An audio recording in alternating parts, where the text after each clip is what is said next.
नमस्कार मेरे प्रिय विद्यार्थियों, मैं डॉक्टर रमेश पुरी, सहायक आचार्य विषय हिंदी, आपका इस अध्ययन अध्यापन की ऑनलाइन सोशल मीडिया मंच पर हार्दिक असीम गहराइयों से बहुत बहुत आभार अभिव्यक्त करता हूँ। जैसा कि हम पीछे आधुनिक काव्य में अपने पाठ्यक्रम में संकलित अयोध्या सिंह उपाध्याय हरिओद द्वारा रचित प्रिय प्रवास में संकलित श्याम संदेश के पदों का अध्ययन कर रहे थे। आज हम उसी कड़ी में उनके अगले पदों का अध्ययन करेंगे। आइए चलते हैं इस अध्ययन यात्रा की ओर। आपके सामने स्क्रीन पर आप देख पा रहे हो उनका पद संख्या 16। चूँकि इससे पहले की कक्षाओं में हमने पद संख्या 15 तक पढ़ लिया था। जैसा कि आप देख रहे हो, जैसे प्राय लहर उठती वारी में वायु से, त्यों ही होता चित चलित है कश्चिता वेग द्वारा। उद्वेगों से व्यथित बनना बात स्वाभाविक ही है, हाँ ज्ञानी और विबुद्ध जन में मुह्यता है ना होती। जैसे प्राय लहर उठती वारी में वायु से, वारी का तात्पर्य है जल, त्यों ही होता चित चलित, चलित का अर्थ होता है चंचल या अर्थात गतिमान। कश्चिता वेग, कश्चिता वेग का अर्थ है थोड़ा सा आवेग द्वारा। उद्वेगों से व्यथित बनना बात स्वाभाविक ही है। उद्वेगों का तात्पर्य भावनाओं का उमड़ना, उद्वेग आना। से व्यथित, व्यथित का अर्थ है दुखी, बनना बात स्वाभाविक है, मतलब स्वाभाविक है। हाँ ज्ञानी और विबुद्ध जन, विबुद्ध जन से तात्पर्य विवेकशील मनुष्य में मुह्यता है ना होती। मुह्यता का तात्पर्य मोह। प्रस्तुत पद्यांश अयोध्या सिंह उपाध्याय द्वारा रचित प्रिय प्रवास के श्याम संदेश से अवतरित हैं। राधा उद्धव से अपने प्रियतम के अभाव में अपनी दयनीय अवस्था का वर्णन करती हुई उद्धव से कहती है, उद्धव, जिस प्रकार जल शांत होता है, परंतु जैसे ही हवा का शांत जल से संपर्क होता है उसमें लहरें उठने लगती हैं और उसका शांत हृदय उद्वेलित हो जाता है, उसमें चंचलता आ जाती है। ठीक उसी प्रकार वो अपनी स्थिति बताते हुए कह रही हैं कि जैसे प्राय लहर उठती वारी में वायु से, कि शांत जल में वायु के आने से उसमें लहर उठती है और उसमें उद्वेग आ जाता है, उसमें हलचल आ जाती हैं, त्यों ही होता चित्त चलित है कश्चिता वेग आवेग द्वारा। उसी प्रकार मैं रहती तो अधिकतर शांत हूँ, किंतु श्री कृष्ण की मधुर स्मृतियों रूपी आवेगों के कारण मेरा चित्त अर्थात मन भी चलित अर्थात चंचल व गतिमान हो जाता है। उद्वेगों से व्यथित बनना बात स्वाभाविक ही है कि उद्वेग अर्थात भावना का उमड़ना, क्या मेरे मन में जो भावनाएं उमड़ती हैं उससे व्यथित दुखी होना एक स्वाभाविक बात है। अर्थात हर कोई व्यक्ति मन में आने वाले विचारों के कारण दुखी हो जाता है, अर्थात उसमें अशांत होना एक स्वाभाविक बात है। हाँ ये जरूर है, ज्ञानी और विबुद्ध जन में मुह्यता है ना होती। जो ज्ञानी है, विवेकशील मनुष्य हैं, जो सांसारिक मोह माया के बंधन से सर्वथा मुक्त हैं, उनके में कोई मुह्यता अर्थात मोह नहीं होता है। वह अपने मन को, चित्त को शांत रख पाते हैं, अर्थात उन पर उद्वेगों का कोई प्रभाव नहीं पड़ता है।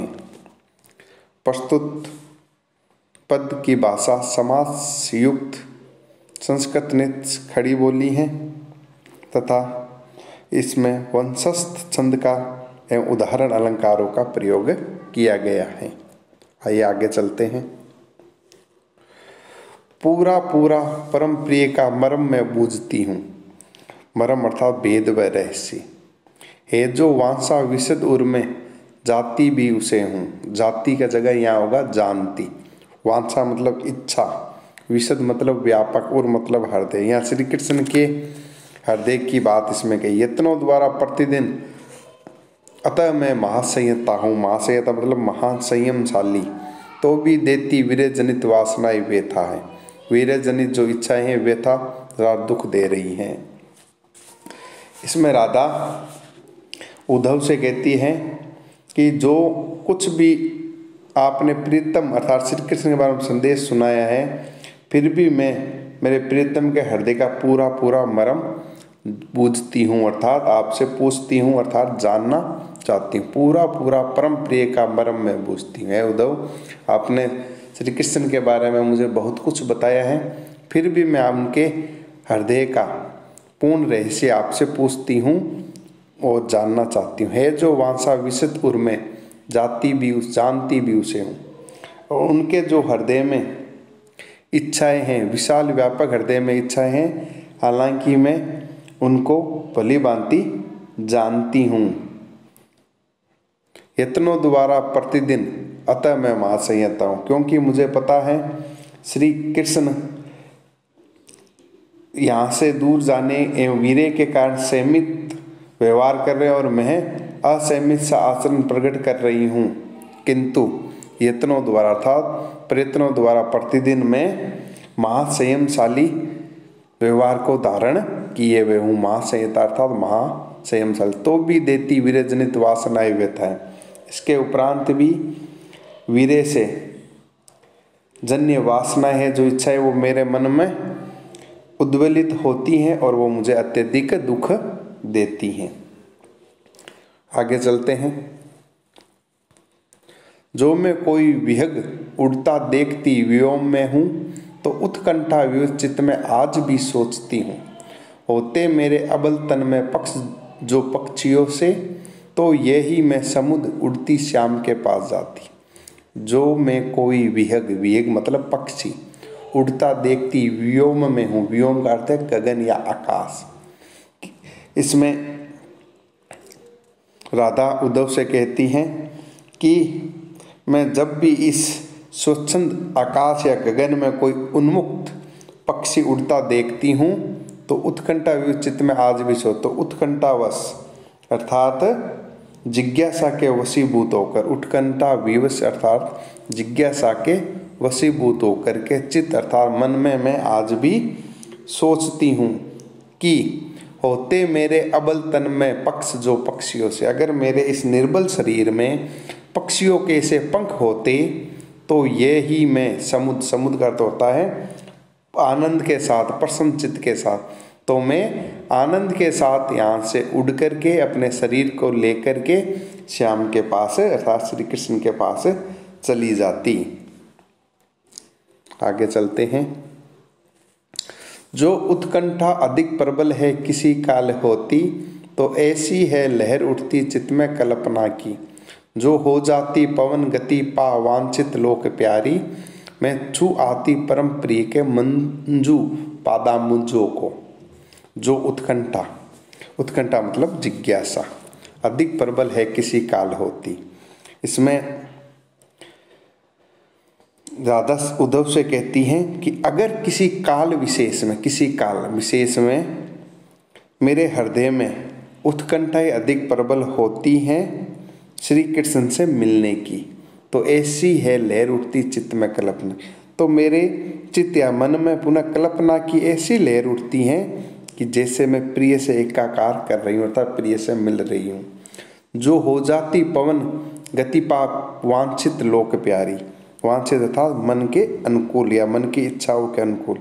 राधा कह रही अगर मैं वायु हो जाती पवन अर्थात वायु हो जाती, तो मन की इच्छा के अनुकूल, वांछित अर्थात मन की इच्छा के अनुकूल, लोक में प्यारी अर्थात प्रिय लगने वाली गति प्राप्त करके अर्थात मन के अनुसार, मन के अनुकूल, लोक में प्यारी अर्थात मुझे जो प्रिय हैं उतनी गति प्राप्त करके मैं छू आती परम प्रिय के मंजू पादाबुंजों को। मंजू मतलब सुंदर, पाद मतलब चरण, अम्बुज मतलब कमल अर्थात कमल रूपी चरण, सुंदर कमल रूपी चरण।